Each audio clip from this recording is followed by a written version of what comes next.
And this brings up what I call the myth of white exceptionalism. The theory of white exceptionalism holds that white people are inherently more intelligent, more capable, and better able to perform executive functions and leadership roles than other races. And again, this theory was developed and embraced to justify keeping Blacks enslaved, forcing Native Americans off their lands, and preventing them from entering the larger society, and keeping Hispanics in a marginalized status. And it allowed the government, both state and federal, to essentially reserve opportunities for really white males. Because when you look at the Constitution as originally written, not only were African Americans and Native Americans encoded as less than human, 3/5 of a person, but women had the status of property. Women didn't have the right to vote, nor did they have the right to own anything. And that's why a woman's status came entirely through her husband. That's why prior to the 1960s, women always defined themselves as I'm Mrs. John Smith, or I'm Mrs. David whatever, because without a husband, she was next to nothing. And one of the important things that Ruth Bader Ginsburg did for women was to change laws so that women could get credit in their own name, own things in their own name, without having to have a man to sign for it. I was delivered by cesarean section.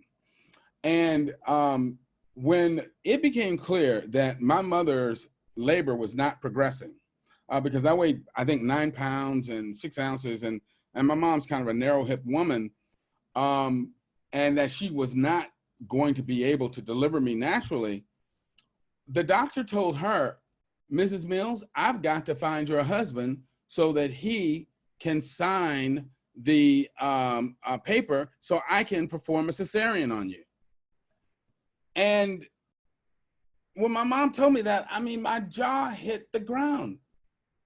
So, because I was like, well, what if he had not found Dad? They were gonna let you die? But literally, he would not perform a life-saving operation on my mother without my father saying it was okay. That was the status women had back then. But this was the society created by the white man who wrote the Constitution. And white Americans were led to believe that the reason that they were on top of American society was because they were simply better than everyone else. And we have been taught a fictionalized, sanitized, and whitewashed version of American and world history that negates the roles and contributions of people of color and of women to support this fictionalized version of reality. So we are taught about what most people call the founding fathers. I always refer to as the founding folks. And they are presented as these benevolent individuals who created this magnificent document that enshrined all these wonderful principles. In my opinion, the people who wrote the Constitution were no better than the Nazis who wrote the Nuremberg laws, because they enshrined racism that made the enslavement of people who looked like me legal. They enshrined laws that made the genocide of Native Americans legal. They relegated women to the status of property and almost non-persons. That is nothing that anyone should be celebrating, in my opinion. Furthermore, if you look throughout American history, the reason white men were on top was because people of color and women were actively kept out of the opportunities that were available. they used tax dollars to support universities, institutions. They gave away land, but they didn't give land to people of color. They didn't allow women and people of color to be admitted to universities, which is what the civil rights movement and all these Supreme Court cases were about in the 50s. And that's why the basically white males were able to do so well. And part of the problem that we're experiencing now is that Reagan comes along in the 80s and decides to turn all of that upside down, rewrite the tax structure so that it favors the wealthy.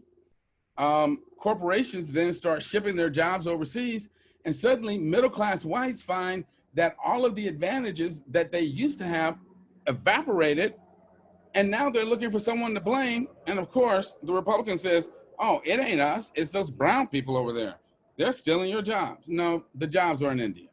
So unfortunately, the general belief in the natural ascendancy of the uber white male and the concomitant acceptance of the necessity and normalcy of people of color being in subordinate roles still bears sway and hobbles minds today.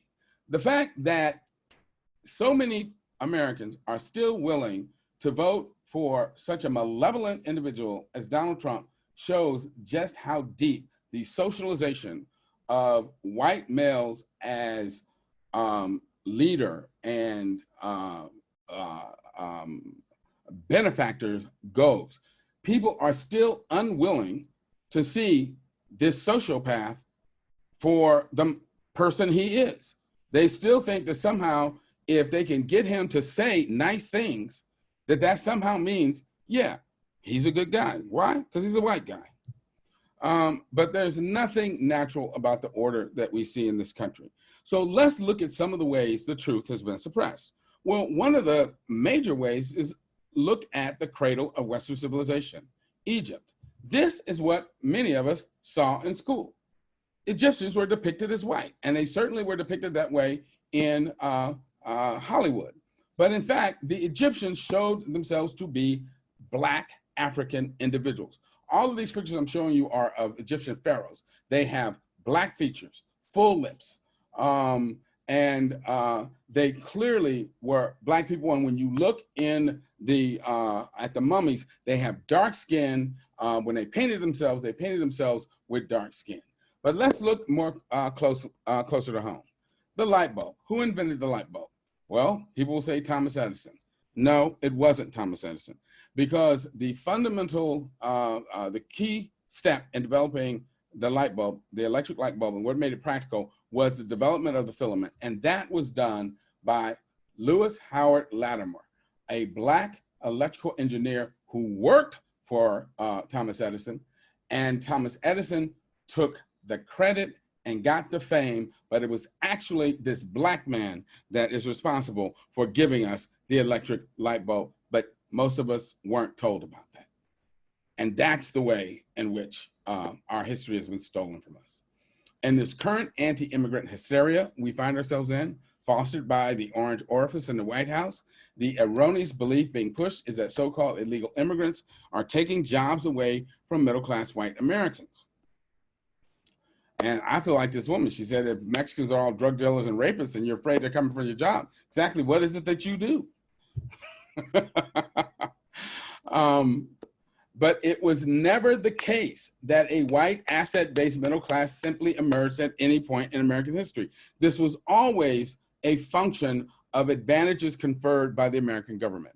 Until relatively recently, it has always been the direct result of governmental policies and to some extent, literal government giveaways in terms of land and so forth that provided white Americans with the financing, education, land, infrastructure to accumulate and then pass down that wealth to their children. There is nothing inherently wrong with such policies, and one could argue that that is exactly what governments are for.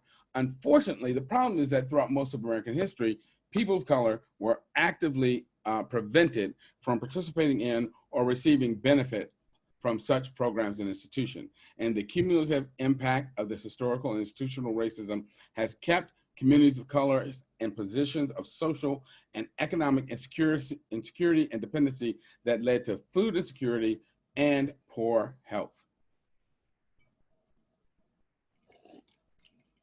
First and foremost, our government has repeatedly taken ethnic and minority population from places and areas of food security and economic independence and placed them in positions of restricted social mobility and food and economic independence, dependence, excuse me. So you have the Atlantic slave trade, which turned into the domestic slave trade. And that meant that after they outlawed importing new slaves, they then started breaking up slave families to breed more slaves because every new Black body was money.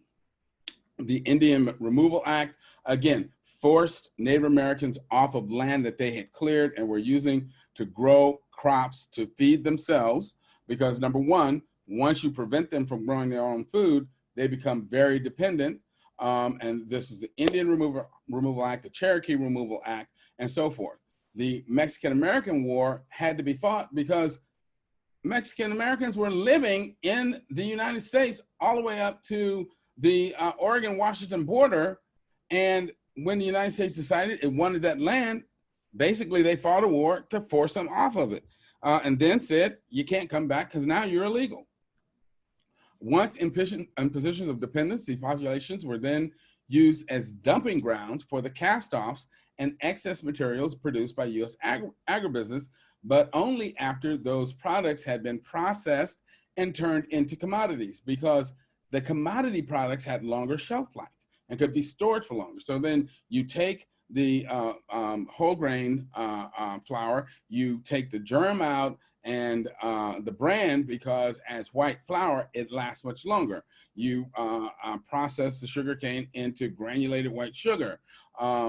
And you take the brown rice, you turn it into white rice, and these things have a much longer shelf life. You turn animal tissue into canned high-fat animal flesh. And again, all of these things last a lot longer. You take the dairy products, you turn them into cheese, much higher in fat, much more concentrated, but much more unhealthy. Essentially, this is a form of institutional economic pimping of minority communities for the benefit of wealthy agribusiness individuals and entities, because the people in these communities are served or forced to take products and items the government knows will create illness and disease within the community despite little or no health benefit. Then there came the Homestead Act, which opened up 270 million acres of Western lands that actually belong to Native American nations. But hey, nobody's talking about that. They turned that land over to quote unquote Western settlers, but that was reserved for white Western settlers. Freed Blacks were excluded from participating in those Homestead Acts. After Reconstruction was abruptly ended to placate Southern senators, Southern states were allowed to enact the Jim Crow era, which essentially reduced Blacks down to virtual servitude, and an apartheid type situation, and segregation and discrimination were legalized. In the Title VIII, 1929 Act, criminalization of immigration law, sponsored by a racist Southern senator, it criminalized immigration from Asian, Hispanic, and Caribbean countries. What is very interesting about the United States slave trade, and I'm trying to rush through this because believe me, there's just so much here. While only 400,000 Africans were actually imported into the United States, by the time slavery ended in 1865, there were over 4 million Blacks in this country, and that was due to the domestic breeding, which should tell you something about just how brutal and prolific that process was. The United States created the largest slave society in world history, and we're the only New World society where slave population actually increased. Again, underwent fundamental changes after the invention of the cotton gin, because slavery became big business. And as cotton became an international cash crop, That's when Native Americans were forced off their lands and onto these marginal reservations where they would have to be dependent on the government for food handouts, which made them, again, very docile and easier to control. We were supposed to get 40 acres and a mule post Civil War, never happened. The Wagner Act in 1935 was when labor unions were formed. They protected white people and excluded blacks. The Social Security Act, which was created in 1935 as well, initially excluded agricultural and domestic workers, which were largely African Americans, and that was due to the influence of Southern representatives and Southern senators, congressmen, because they felt that if they included African Americans, that would prevent us from taking such low-paying jobs. Then people went off to war. When they came back, the GI Bill prevented non-whites from participating. Of the first 67,000 mortgages financed by the GI Bill, less than 100 were given to blacks or other non-white individuals. And the Fair Housing Administration tied eligibility to race, meaning that if you were black or Hispanic, you were excluded, you were redlined, you were prevented from moving out into the suburbs, and even the suburbs themselves had covenants that prevented people of color from buying these homes. So effectively, blacks, Hispanics, and other people of color were forced into inner city ghetto areas where, again, healthy food's not available, overcrowded conditions that breed violence, drug abuse, and so forth. And so, again, we see how society-wide systemic racism is breeding and accounting for the unhealthy conditions, the endemic disease and chronic disease rates that we see in these communities. One interesting thing I want you all to think about is that people living in the inner city have long found themselves in situations where social mobility was almost non-existent. They were in situations where they were economically depressed, unable to get out of these situations, and naturally, many of them turned to self-medication with a variety of drugs, including heroin. Well, as good-paying jobs, as the unions were destroyed and good-paying blue-collar jobs were shipped overseas, and we saw low-interest educational loans destroyed, converted to market-rate loans that left students with a mountain of debt, and thus they were forced to move into their parents' basements to stay there, and they found themselves essentially with no social mobility, no ability to get out, buy a home, and move up socially. What do we see happening in the white community? White kids are turning to heroin. But now, because they're white, it's not viewed as criminality, it's viewed as an illness. The only point that I'm making is that similar social pressures result in similar behaviors in human beings. And if it's an illness in one place, it's an illness in another. Europeans arriving in America found thriving Native American cultures that existed. This is just a picture. It says North America prior to illegal European immigration. And you can see that America was filled with a number, just many different Native American populations. And again, most of them were agrarian based, meaning that their economies were built around growing their own food, not they supplemented it with some hunting, but they were largely plant-based economies. These nations were agrarian-based, featured cities, towns, centered on large tracts of fertile, cleared, arable land that they used to grow crops. The Pilgrims were saved, not with buffalo meat, but with donated corn, squash, and beans. The invention of the cotton gin, again, turned cotton to a cash crop, and they needed land, so they forced the Indians off their land, gave it to Southern planters, brought in slaves to work the land, and moved the Indians onto reservations. And then as the country grew, they enacted the Homestead Act, which again, took land from these Native American nations and gave it to white settlers. And it was only the white settlers. Native American cultures were disrupted. They were moved to these reservations, and the reservations were specifically chosen because it was meant to be difficult to impossible to farm, which would render them dependent on the government. And again, this is what Mexico looked like prior to the Mexican-American Wars. So it's ridiculous for us to call Mexicans illegal when they were living here when we got here. Indigenous people living in these areas were both Native Americans and Mexican citizens, but the lands were wrested from Mexico through a series of skirmishes and wars.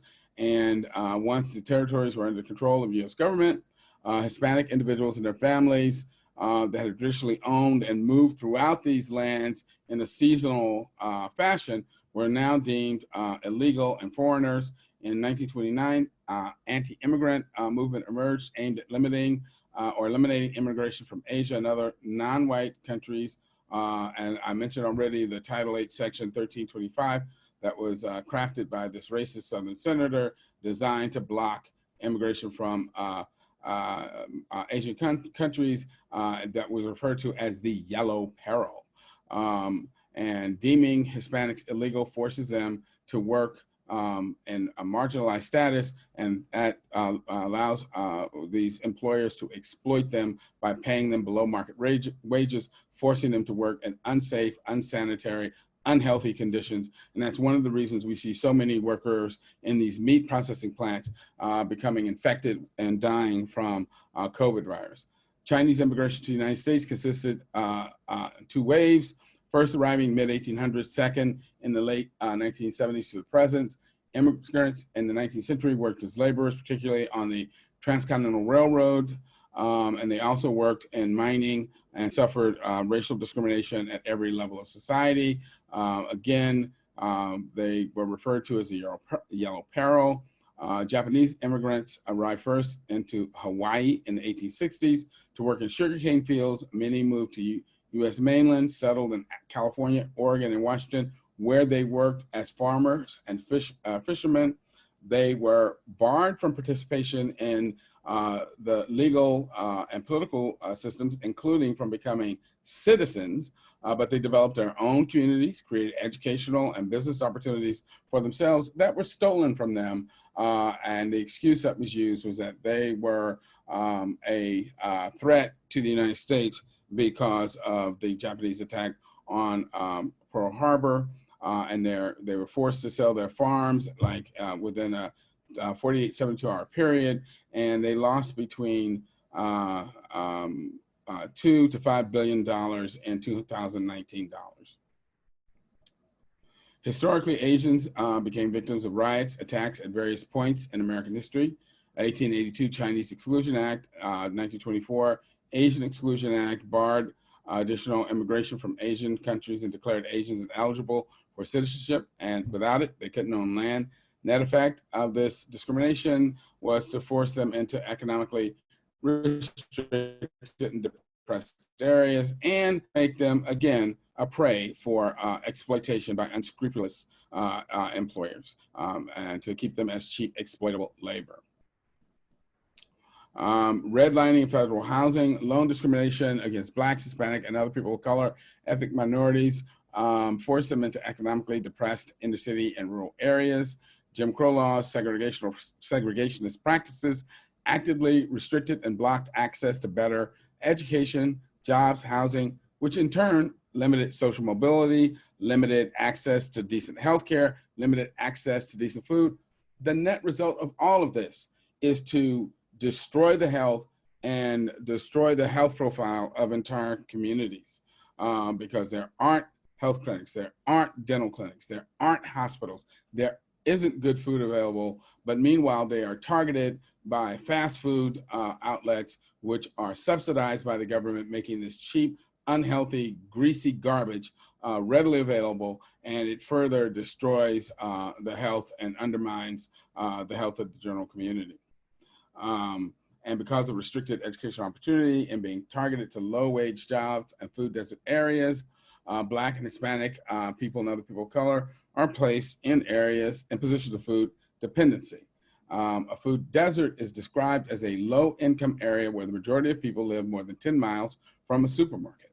And that means that when you don't have a car and you're dependent on public transportation, you can't get to a place where you can buy good, healthy food.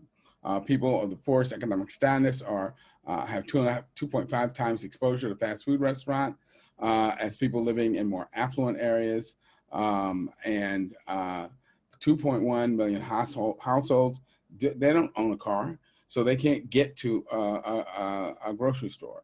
And so again, the cumulative effect of all of this is to keep these people in an unhealthy status. So let's talk a little bit about food support programs before we close. The National School Lunch Program actually was the very first food support program, and it was created in 1946. This came as a surprise to me. I thought it was going to be food stamps, but it wasn't. It was the school lunch program. And why was it created? Was it because the government wanted to make sure that our school children were well fed? No, it was not. What happened the year before, 1946? Well, this is why I really prefer working with a live audience, because I can ask questions and get them answered. The war ended in 1945. And we had just come off this world war where we're fighting, a two-ocean war, and the United States had markedly ramped up its food production to not only provide food for our armies, but to also provide food to Russia and to Great Britain, as well as our other allies. Suddenly, the war ends, and we have all of this excess dairy, milk, cheese, yogurt, and the government didn't want the price of dairy to fall because that could precipitate a recession. So someone came up with the brilliant idea, let's feed it to kids. So they came up with the school lunch program. They would buy up the dairy products and start funneling it into the schools to feed it to children. And that's how the school lunch program got started. It was meant to prop up food and dairy prices after World War II by having schools absorb the farm surpluses. The food stamp program, now called SNAP, was started in 1964. The first recipients were a white family in rural West Virginia. The choices are often restricted due to the fact that people live in food deserts, or because they have poor nutritional training and information. Then there's the Women, Infants, and Children program, which was started in 1972, which was ideally designed to provide healthy food to pregnant women and women with small children in the hopes of, again, improving the nutritional profile of these families and vulnerable kids. But much of the food that's provided, again, are commodity type products, which ultimately will promote chronic disease. So yes, they are provided juice, but they also get cow's milk, cheese, eggs, canned meat, and canned fish. They do get legumes, peanut butter, but they get white bread, white rice, and a limited amount of fruit and veggies, because fruit and veggies are hard to store, whereas these commodity products are much easier to store and distribute. The U.S. dietary guidelines were first created in 1980.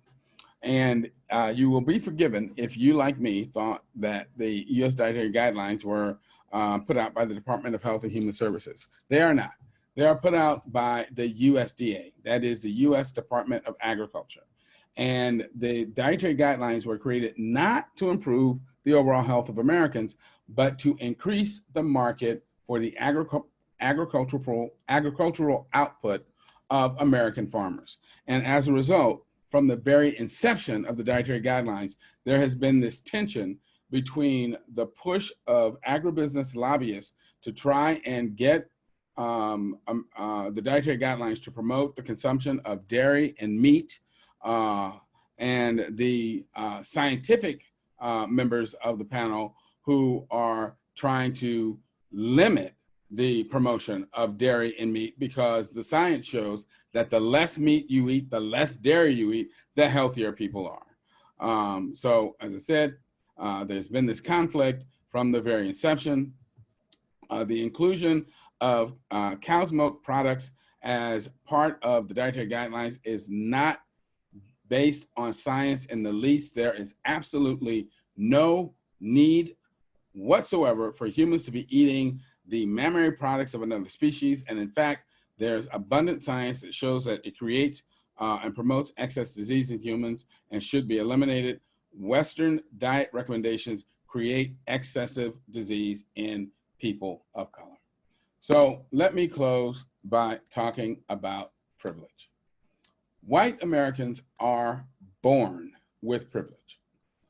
You have it by virtue of the fact that you are born into a society that is defined by race. Now, fact is, you didn't ask for this privilege, you didn't create it, nor did you set up this racist society or its laws and institutions that favor you as a white person. But the fact is, you do have the privilege and you have profited by it and benefited from it. And this profit and benefit have come at the expense of people of color. But you must temper whatever guilt or shame you may feel or that you are tempted to feel by the realization that you are not responsible for things you can't control or that are beyond your control. But that notwithstanding, you still do have very powerful privilege that gives you a significant and often an unfair advantage over people of color in many situations. So the question is, what do you do about it and what do you do with it? Should you pretend that the privilege doesn't exist? Or should you simply enjoy its advantages and say, tough luck to those who weren't born so fortunate? Or should you work to try and understand how your privilege confers advantages on you relative to others and how it comes into play in everyday situations at work and in social interactions? When you make prosaic decisions on things like voting, zoning laws, and school and city ordinances, should you seek to understand how your privilege might protect you from the negative consequences of certain choices while potentially adversely affecting or devastating other people who don't look like you? Should you try to find ways to use your privilege to help others who don't share it and perhaps even intervene on their behalf with their approval, assistance, and cooperation where appropriate? I know what I believe the correct answers to these questions are, but each of us must consider these questions for ourselves and then answer them for ourselves. So I'll leave you with these words from Mahatma Gandhi. Gandhi, be the change you want to see in the world. These are some of the books that I used and poured through to prepare this lecture. This is quite an endeavor. And as I said, this is a very, very deep topic. Here are some additional books.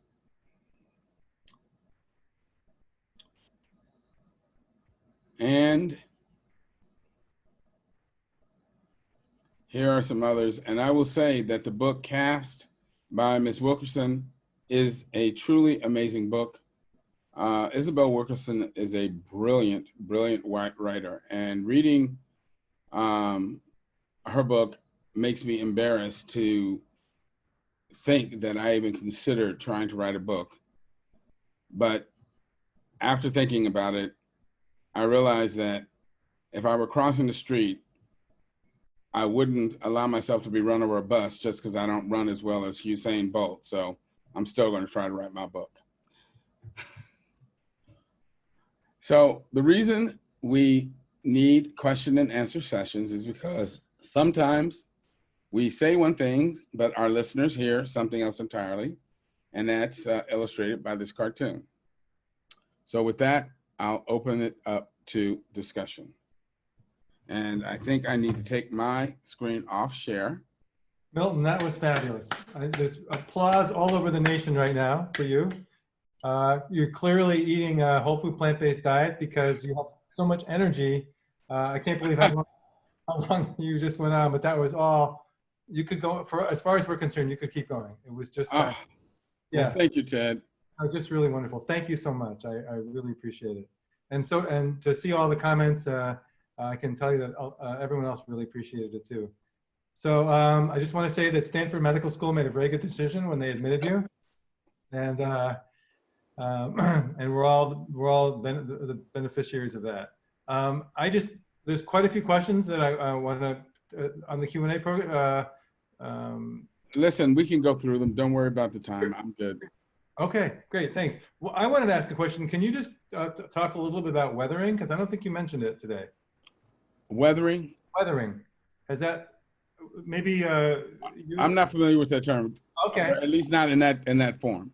Okay, so I just learned that. Now I just learned that term because when you were on a panel at Peapod, it came up. One of your panelists brought it up, and it has to do with everyday what it's like to be a person of color every day in America, and just the constant weathering. Sure. So yeah, so that would kind of bring in the concept of the kind of constant microaggressions and many conflicts that you encounter and go through, and yes, that and it is an important concept, Ted, because, for instance, I'll give you an example that I've experienced at work. I'll go in, I'll get called to evaluate a patient. And mind you, as you mentioned, I'm a Stanford grad. I've been doing critical care work for nearly 30 years. I'll go in, I'll assess the situation, and I'll say, this is what's going on. Well, are you sure? Well, I don't know. Is that really the right antibiotic? Or a patient will ask me, where did you go to medical school? You know, a nurse will say, well, did you get a good look at the EKG? I mean, this constant sort of questioning of my ability, and it's subtle, but it's there.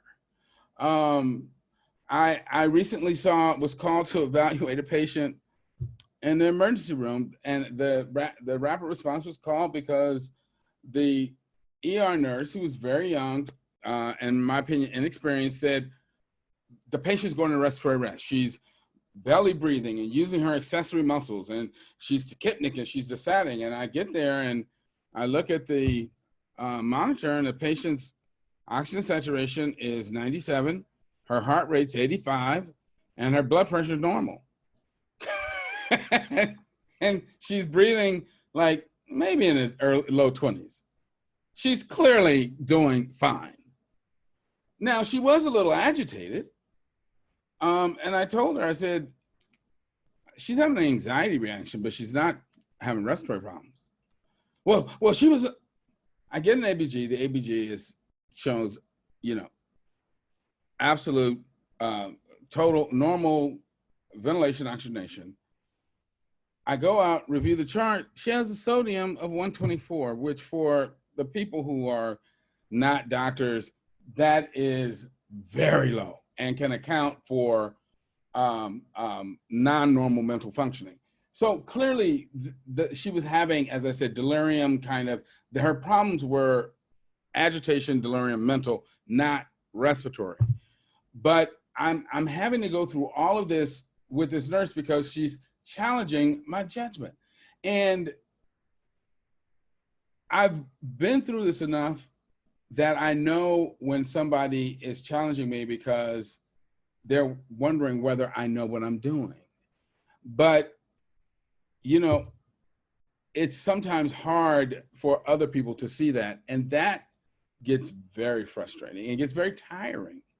So yeah, that's something that a lot of us have to go through. I see it when I go on the floors, and I will see an African-American nurse come in and she'll tell one of her white colleagues, okay, this is this, and they'll question her. Are you sure? Did you double check? And I can't say anything, of course, but I just see this happening all the time. And it gets very, very exhausting. Right, right. Well, thank you for that perspective. You're the first person I ever heard use the term, was it DWB, driving while black? Oh, yeah. So, Oh, yeah, I could tell you stories about that too. very good. Yeah. Anyway, our good friend, Dr. Natalie San Diego, who's an African-American physician, has asked several questions. And so the first one that she asks is, Dr. Mills, could you speak on the popular thought that soy causes or increases the risk of breast cancer? It's interesting that the slide you showed featuring data from the China study shows lowest rates of cancer in populations where soy, e.g. tofu, is possibly more commonly eaten. Sure. Okay. Yeah. I'm just trying to think of how do I want to jump in this pool. Well, let me say the first thing is that the people who, and I don't mean Dr. Santiago because I know she wants to bring the truth out on this matter, but most of the time when someone says that to me, well, what about the estrogens in soy? I'm like, look, dude, you're drinking milk, which has actual estrogen in it, okay? I asked, how do you get milk from a cow? Do you just walk out to a field and say, hey, Bessie, give me some milk? No, she's got to be pregnant. If she's pregnant, her body is full of real estrogen. The estrogen in soy is plant estrogen, which means it's estrogen-like, but it's not real estrogen. And women have two estrogen receptors, estrogen receptor 1, estrogen receptor 2. Soy phytoestrogens bind estrogen receptor 1, but don't activate it. So they actually lower overall estrogen activation. And estrogen receptor 1 is the one that's responsible for female sexual characteristics like breast development and so forth. So they actually protect a woman against breast cancer and other hormone-related cancers. Estrogen receptor 2 is the one that helps women build strong bones. And turns out phytoestrogens do activate that receptor, so they help women build stronger bones. But the phytoestrogens also do something else for both men and women. When the blood that is absorbed from the intestine passes through the liver and the liver sees those phytoestrogens, it says, oh, these are hormones, and it starts cranking out its production of sex hormone binding globulin, which is a protein that will grab onto real estrogen in women or testosterone in men, and again, lower the circulating levels of estrogen in women, testosterone in men, again, reducing the risk of hormone-related cancers in both men and women. And that's why all of the meta-analyses of soy intake that have been done have shown that soy reduces the risk of hormone-related cancers in both men and women, and is protective against breast cancer in women. And as far as this nonsense about soy causing men to develop breasts, that's nonsense. And I tell people, do you see anybody in China or Japan wearing bras? No, you don't. Furthermore, when it comes to sexual prowess, the most populous nations on earth are plant-based, and they eat a lot of soy. So if you want to get busy and you want to be good at it, eat your plants, including soy. Thank you for that advice. Also, Dr. Natalie San Diego, who is also known as the vegan pediatrician, asks, could you speak on why Blacks, parentheses, whether Latino ethnicity or not, Latinos, regardless of race, Native Americans / First Nations, and Asians are predisposed to certain conditions when race is a social construct? Do you see that these conditions aren't so much the result of race, but instead the result of health disparities due to racism? Sure. So again, I think some of it has to do with the fact that these populations come from areas where they historically adapted to a low-fat, energy dilute, plant-based diet. And that when they come to an area where they adopt a high fat, high meat, energy concentrated, low fiber diet, that in and of itself will promote the development of excess disease. And then when you couple that with poor access, to healthcare, crowded social conditions, more environmental pollutants, that all of those things taken together will breed excess levels of disease. So yeah, she's absolutely right that race is a figment of our imagination. But even if you take white Americans and put them in that situation, they're going to have excess levels of disease. Mm-hmm. Right. Now, I loved how you talked about the how the opioid epidemic, right, is now regarded as a disease. Right. Similar circumstances breed similar behaviors.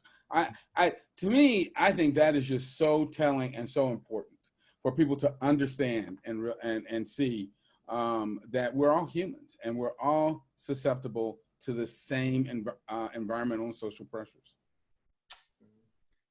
Another interesting question. This person is responding to your slides about altered gene expression. And she says, I'm blown away about what you were saying about altered gene expression. Is this a new discovery or has this been known for a long time? It's been known for, I don't remember exactly when those references were from, but it's been known for at least 10 years and possibly longer. So, I mean, but, in the medical profession, that can be considered somewhat new. But it's been known long enough for us to have acted on it. And I think that if it were happening to, and I'm gonna say it, white women, that we would have acted on it. But because it's happening to people of color and there is this baseline attitude of, well, what do you expect, that people just haven't paid attention. Mm-hmm. Mm-hmm. I'm just going to comment on one of my favorite slides of yours was the one with the illegal European immigrants. I am happy to say I put that illegal in there. I noticed. That was great. So here's a question. As a patient, so considering racism confounds our understanding of health and treatment of disease, when should patients disclose race in their medical care? When should the medical system seek race as demographic data? Sure.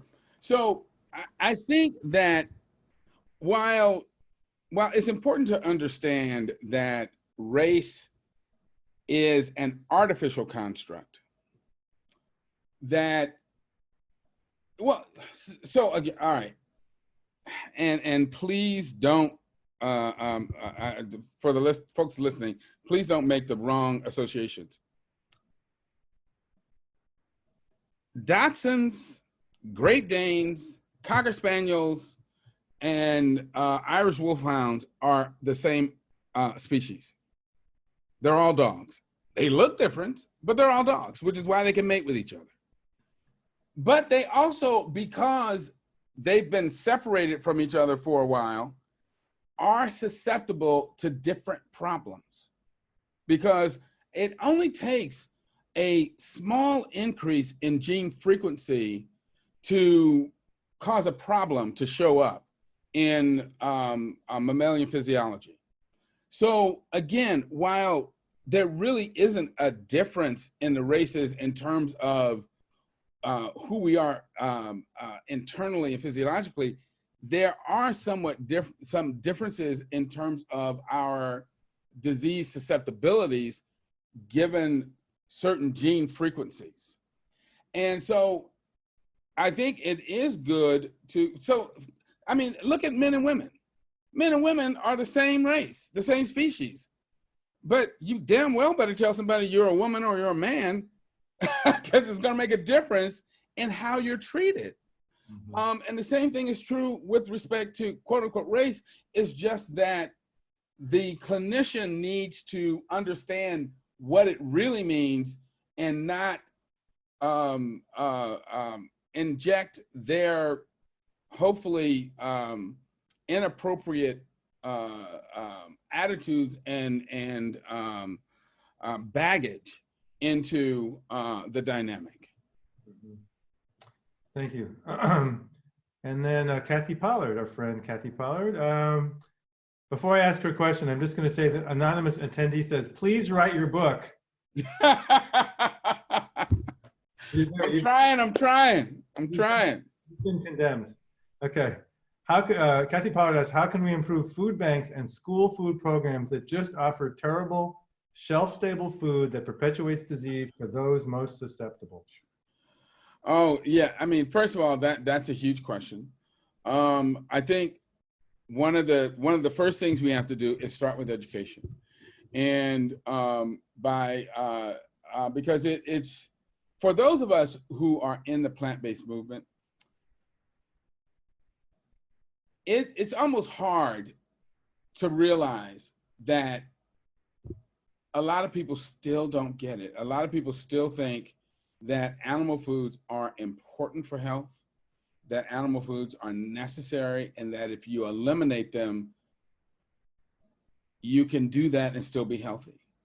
I was just talking with a friend who had a family relative where the girlfriend got pregnant and went to her doctor, and the doctor told her, oh, you need to eat fish. Mm-hmm. I'm like, what the hey, fish? Fish? Seriously? Mercury? Are you kidding me? I mean, you know, and so, for the omega-3s. I mean, and we all heard the silliness from Miley Cyrus.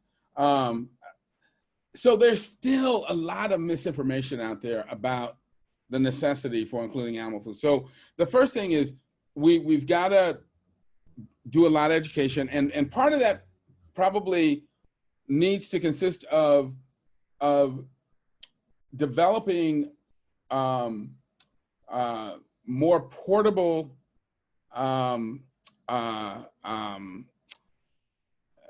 handouts is not quite the right word, but pieces of literature that take these topics and break it down into digestible pieces, you know? So, I mean, because we can't hand everybody the China study.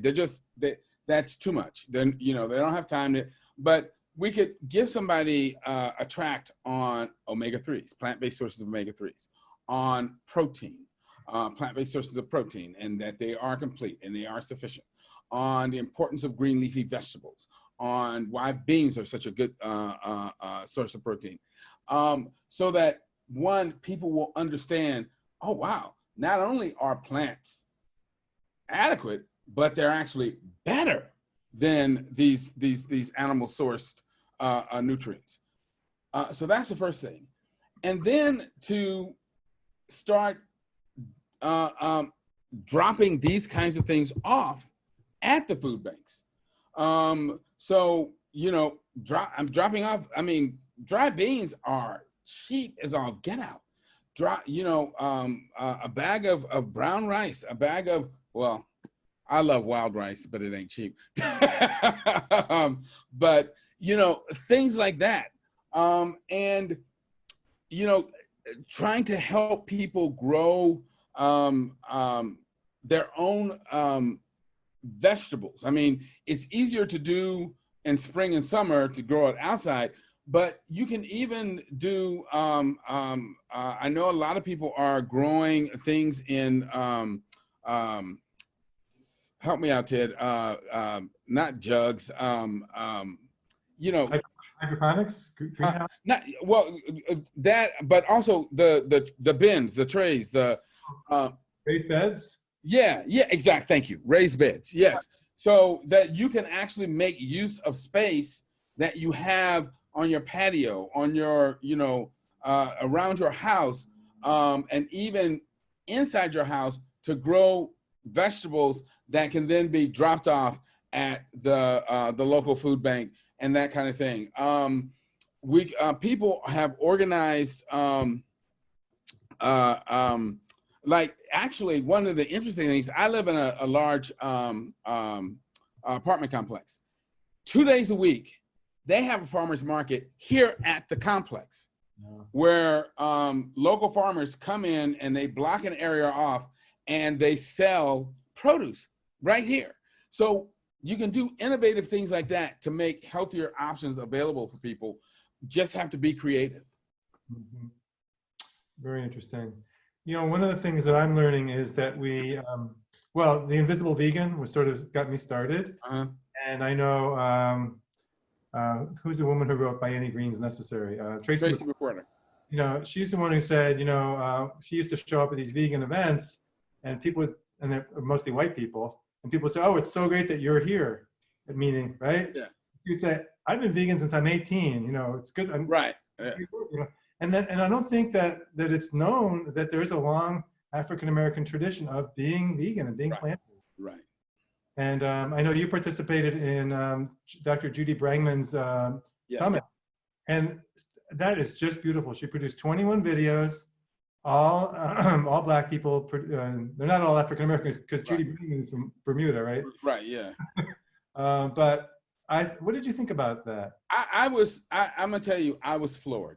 I mean, I was just, I don't have any other way to say it. I mean, because I'm gonna tell you, I'll be honest, when Judy told me she was thinking about doing this, I was like, I wonder if she's gonna pull it out.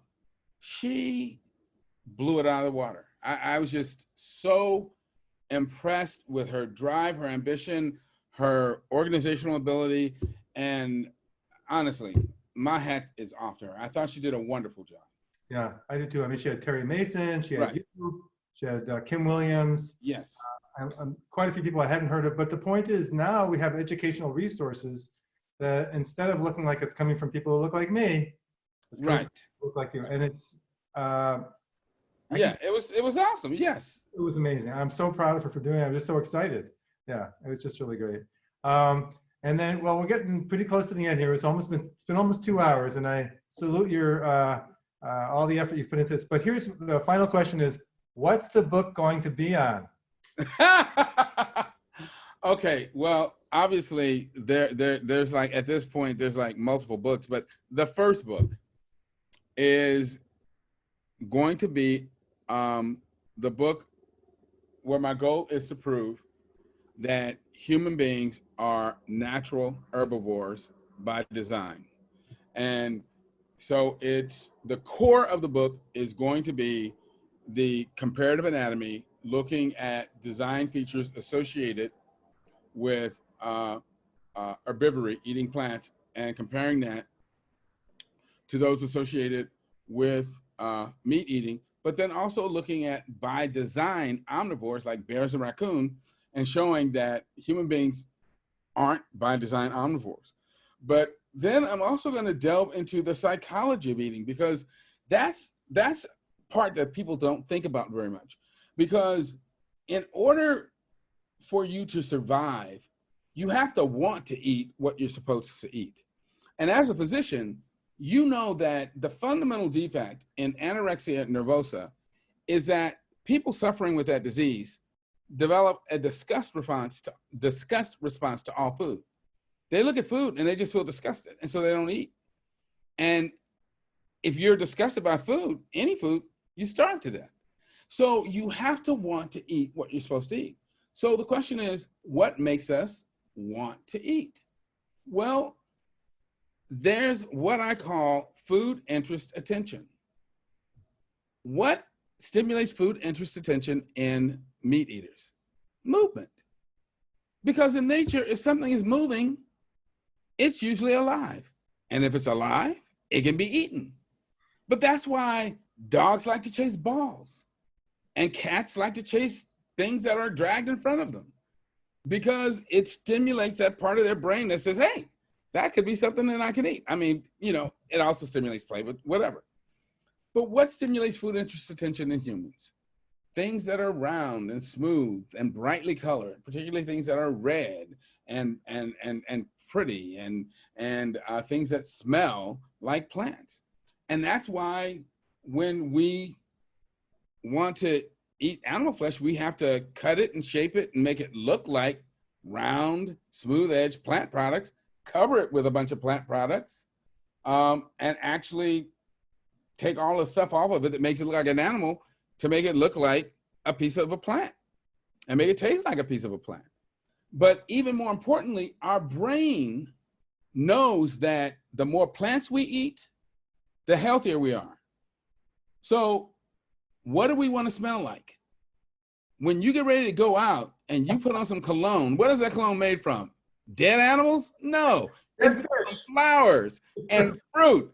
And because that is fooling your brain into thinking, hey, I'm healthy because I've been eating all this healthy stuff. See, there's real depth in that. We know that beauty is a biological phenomenon, that the reason that men find shapely hips and a full figure beautiful in a woman is because those are things that correlate with her being able to bear healthy offspring and rear them. Women, the things that women find beautiful in men are things that correlate with, you know, being able to protect a family and so on. And the symmetry in the eyes, the symmetry in the body, that means that you are genetically fit. Well, why do we find flowers beautiful? Why do flowers emotionally move us? Well, think about it. What is a flower? A flower is a precursor to a piece of fruit. And so our brain finds it beautiful because it's telling our brain, hey, eventually this is going to be something to eat. So see, all of this stuff goes into showing us that we are creatures of plants. And we are plant-based creatures. And then when you look at how plants affect us from a physiological standpoint, they make us healthy and live longer. So it's all showing us that we are supposed to be pure plant eaters. Wow. I can't wait to see it. Yeah, me too. You can have scratch and sniff in it, so we can. Hey, that'd be cool, right? Especially the dead flesh part. Well, and that also explains why when carnivores find a dead carcass, they roll in it and smear it all over themselves because they're showing their pack mates, hey, I know where food is. Sure. Yeah, but we don't show up at our date's door wearing scraps of dead flesh. And that's good advice. Yes, absolutely. So, any final words before we say goodnight? Just that, you know, privilege is real, but it's not something that you have to feel guilty about, but it is something that you should use to make the world a better place. Thank you. Yeah. Milton, wonderful talk. Thank you. Have a wonderful night. All right. Hope to see Thank you, everyone. I'm glad you guys got a lot out of the talk. Yeah, we sure did. All right. And for everyone, this recording will be available in a few days. All right. Wonderful. All right. Take Bye. care. All right. Bye-bye.